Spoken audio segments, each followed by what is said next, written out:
Ra'iisul Wasaaraha Itoobiya Abiy Ahmed waxa uu ku eedeeyay maamulka Tigreega inay ka soo gudbeen khadka caasa oo loo baahan yahay in la badbaadiyo dalka Itoobiya loona isticmaalo awood ciidan waxaana uu shacabka Itoobiya ugu baaqay inay dajiyaan oo ay xaaladda la socdaan karabna siiyaan ciidamada dawladda federaalka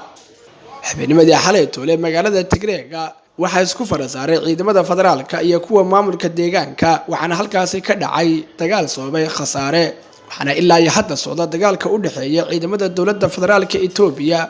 oo laga soo daabulay dhammaan dalka Itoobiya lamana oga khasaaraha jira balse waxa hadda socda dagaalka oo marka ka sii dambaysa ay xoogaysanayaan waxaana sidoo kale dagaalka ka qayb qaadanaya ciidamada diyaaradaha difaaca dalka Itoobiya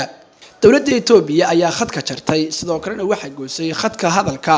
Ra'iisul Wasaaraha Itoobiya ayaa ciidamada dawladda ugu baaqay inay difaacaan qarnimada iyo midnimada Itoobiya isagoo ku eedeeyay maamulka Tigreega ee TPLF-ka inay wadaan falqado ay ka dhigaan dalka Itoobiya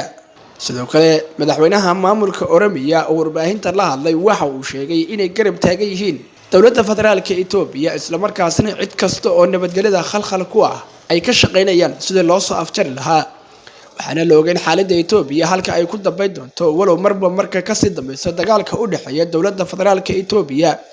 iyo maamulka Tigreega uu sii xoogaysanayo lama oga halka uu dagaalku ku dambeyn doono fadlan haddii aad ku cusub tahay channelkan subscribe saar